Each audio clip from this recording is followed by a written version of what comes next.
सबसे पहले महादेव के चरणों में प्रणाम करती हूँ, मेरा प्रणाम स्वीकार हो। मैया पार्वती के चरणों में प्रणाम करती हूँ, मेरा प्रणाम स्वीकार हो। कार्तिक गणेश दोनों भैया के चरणों में प्रणाम करती हूँ, मेरा प्रणाम स्वीकार हो। सभी देवी दुर्गा के चरणों में प्रणाम करती हूँ, मेरा प्रणाम स्वीकार हो। आप सभी गुरु भाई बहन के चरणों में प्रणाम करती हूँ और महादेव से दया मांगती हूँ कि हे महादेव, जितने मेरे गुरु भाई बहन है सब पे दया कीजिए, पल पल दया कीजिए। आज मैं जो कथा आप लोग को सुनाने जा रही हूँ, एक कंजूस बूढ़ी माँ की कथा सुनाने जा रही हूँ। कथा बहुत सुंदर है, शुरू से अंत तक सुनिएगा और कथा अच्छा लगे तो मेरे वीडियो को लाइक कीजिएगा। अगर आप लोग नए हैं तो चैनल को सब्सक्राइब कीजिएगा, घंटे के निशान को जरूर दबाइएगा ताकि कोई कथा डाले तो आप लोगों के पास आसानी से पहुँच जाए और आप लोग रोज एक नए नए चर्चा महादेव का कथा सुन सके, आनंद ले सके। और दोस्तों में रिश्तेदारों में शेयर कीजिए। कमेंट बॉक्स में हर हर महादेव जरूर लिखिए। महादेव का नाम बोलने से, लिखने से, सुनने से सारी कष्ट, सारी परेशानियां दूर होती है गुरु भाई बहन। तो चलिए ज़्यादा बात नहीं करते हुए कथा शुरू करती हूँ। एक गांव में एक बूढ़ी अम्मा रहती थी जो महादेव की परम भक्त थी, शिव शिष्या थी, लेकिन वो कभी भी किसी को एक मुट्ठी अनाज दान नहीं देती थी। उसके घर में सुख भोगने वाला कोई नहीं था, ना तो उसका लड़का था, ना उसका पति था, न बच्चे थे, कोई नहीं था। बूढ़ी अम्मा जो थी वो अकेले अपने घर में रहती थी। उसके पास अपार धन था, इतना धन दौलत था महादेव के दया से, लेकिन वो किसी को नहीं देती थी। और गांव के सब लोग कहते थे कि बूढ़ी अम्मा, ये सब धन जो है इसको सुख भोगने वाला कोई नहीं है। आखिर आपका उम्र भी हो चला है, अगर आप भगवान के पास जाओगे तो क्या लेकर जाओगे, यहाँ से कुछ लेकर नहीं जाना है। तो आपके पास जो भी धन दौलत है आप दान कीजिए, आप कंजूसी मत कीजिए, क्योंकि एक ना एक दिन तो सबको यहाँ से जाना होता है।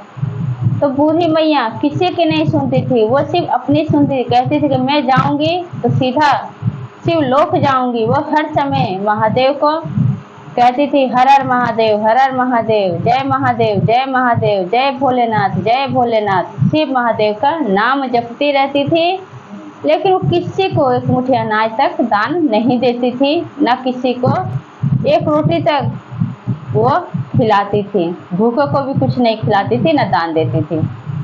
बूढ़ी मैया का समय गुजर रहा था, बीत रहा था बूढ़ी मैया का समय। अब क्या हुआ कि एक दिन की बात है कि मैया पार्वती और महादेव कैलाश पर्वत पर बैठे हुए थे।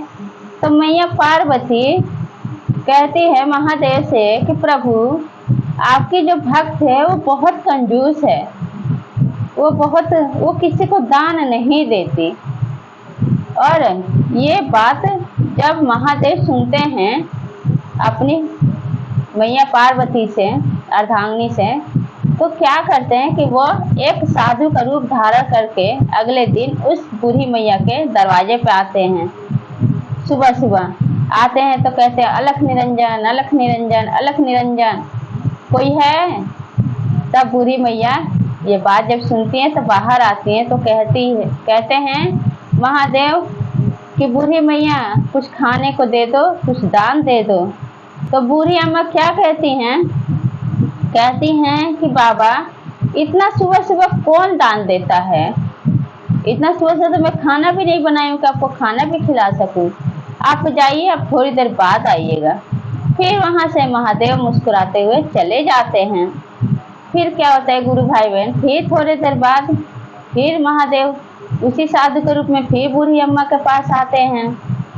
तब क्या कहते हैं, अलख निरंजन, अलख निरंजन, अलख निरंजन, कोई है? बूढ़ी अम्मा कुछ खाने को दे दो, कुछ दान दे दो। फिर बूढ़ी अम्मा सुनते सुनते निकलती है घर से बाहर। तो निकलती है तो क्या कहती हैं कि साधु बाबा, इतना सुबह से कौन देता है? आप जाइए, अब शाम को आइएगा। दोपहर में कोई दान देता है? कोई दान नहीं देता है। तब साधु बाबा के जो महादेव के रूप में थे फिर वहाँ से चले जाते हैं। फिर जब 4 बजता है, फिर 4 बजे आते हैं महादेव। तब फिर आके बूढ़ी अम्मा के घर के बाहर कहते हैं, अलख निरंजन, अलख निरंजन, अलख निरंजन, ऐसे बोलते हैं। फिर कहते हैं कोई है बूढ़ी अम्मा कुछ खाने को दे दो, कुछ दान दे दो। तब बूढ़ी अम्मा फिर सुनते सुनते परेशान हो जाती हैं, तब बाहर जाती हैं तो क्या कहती हैं कि बाबा इस टाइम में कौन देता है 4 बजे? 4 बजे कोई दान देने की चीज है? और कोई इस टाइम में खाना खिलाने का समय है? जाइए आप शाम को आइएगा, शाम को बनाऊंगी तो आपको खिलाऊंगी। फिर महादेव ये बात सुन के साधु के रूप में वहां से चले जाते हैं। फिर जब रात होता है तो फिर रात को महादेव साधु के रूप में आते हैं तो अब कंजूस बूढ़ी अम्मा के घर के बाहर आके कहते हैं अलख निरंजन, अलख निरंजन, अलख निरंजन, ऐसे बोलते हैं महादेव। फिर बूढ़ी मैया परेशान होके फिर घर से बाहर निकलती है और कहती हैं कि बाबा आपको समझ में नहीं आता है, अभी जो मैं खाना बनाई थी वो तो खाना मैं खा गई, अभी थोड़ी देर पहले आए होते तो आपको खाना खिला देती। आपको पता नहीं है कि मैं आपको दान नहीं देना चाहती हूँ, आपको कुछ नहीं खिलाना चाहती हूँ, आप क्यों बार बार यहाँ पे आ रहे हैं? आप चले जाइए, अब आप मत आइएगा। फिर महादेव इतनी बात सुन के जो साधु के रूप में थे वहाँ से चले जाते हैं। और जब वहाँ से चले जाते हैं और बूढ़ी मैया का जब समय पूरा होता है तब क्या होता है कि बूढ़ी मैया जब मर जाती हैं तो यम के दूत आते हैं बूढ़ी मैया को लेकर जाने के लिए। जब बूढ़ी अम्मा थी तो उनका प्राण हरण करके लेके यम के दूत जाते हैं तो बूढ़ी अम्मा का प्राण जो बोलता है यम के दूत से कि तुम लोग क्यों आए हो हमें ले जाने? हमें जाना है शिव धाम, सीधा शिव के चरणों में जाना है। तब यम के दूत कहते हैं कि बूढ़ी अम्मा आप पूरी जिंदगी कभी दान की हो? आप कभी भूखे को खाना खिलाई हो? हैं? इतना अपार धन रहते हुए आपके घर में कोई सुख भोगने वाला नहीं है, ना बच्चे ना आदमी, कोई सुख भोगने वाला, ना बहू, कोई घर में आपके कोई रिश्तेदार भी नहीं है आपके घर का सुख भोगने वाला। इतना धन दौलत महादेव की दया से था आपके पास, आप कभी किसी को दान की हो? तब बूढ़ी अम्मा रोने लगती है, कहती है कि कहते हैं यम के दूत कि भगवान का नाम लेने से सिर्फ नहीं होता है गुरु भाई बहन, दान भी करना बहुत जरूरी होता है। एक मुट्ठी दान अनाज करना बहुत जरूरी होता है, भूखों को खाना खिलाना बहुत जरूरी होता है। अब ये नहीं कि आप हमेशा हर हर महादेव, हर हर महादेव, जय महादेव, जय महादेव, हर हर भोलेनाथ, जय भोलेनाथ ऐसे बोलते रहो और एक मुट्ठी दान ना करो अनाज, और भूखों को खाना मत खिलाओ, ऐसा नहीं करना चाहिए। तब जब ये बात यम के दूत बोलते हैं अब बूढ़ी मैया फपक फपक के रोने लगती हैं और कहती हैं हाथ जोड़ के, अब बिलक बिलक के रोने लगती है और कहते यम के दूत से कि तुम लोग एक बार मुझे ले चलना, यम लोग ले चलना, लेकिन मुझे एक बार शिव धाम दिखा दो, मैं देखना चाहती हूँ कि आखिर शिव धाम कैसा है, कैसा दिखता है शिव का धाम। जब रोने लगती है, बिलखने लगती हैं, तब यम के दूत बेबस होके बूढ़ी माँ के प्राण को लेकर जाते हैं शिव के धाम में। जैसे शिव के धाम लेकर जाते हैं बूढ़ी अम्मा के प्राण को, तो क्या देखती हैं बूढ़ी अम्मा के जो प्राण था, देखता है कि महादेव बैठे हुए हैं, अपने ध्यान में लगे हुए हैं, ध्यान में लीन हैं। अब इनका प्राण जो है बूढ़ी अम्मा अब जाके महादेव के चरणों में गिर जाती हैं, अब रोने लगती हैं फपक फपक के। इतने में महादेव का आँख खुल जाता है। तब बूढ़ी अम्मा कहती हैं कि प्रभु मैं पूरी जिंदगी आपका नाम जपी हूँ, आपका पूजा पाठ करी हूँ, फिर मुझे नर्क लोक क्यों भेजा जा रहा है? तब महादेव कहते कि नहीं, तुम्हें नर्क लोक ही जाना पड़ेगा क्योंकि तुम इसी के भागी हो। तुम्हारे दरवाजे पे मैं भी आया था भिक्षा मांगने, लेकिन तुम्हारे पास इतना धन दौलत होते हुए भी तुम मुझे कुछ नहीं दी और तुत्कार के मुझे भगा दी। सुबह आया, फिर दोपहर में आया, शाम को आया, रात को आया, तब भी तुम साफ मना कर दी कि नहीं मैं आपको नहीं देना चाहती हूँ दान।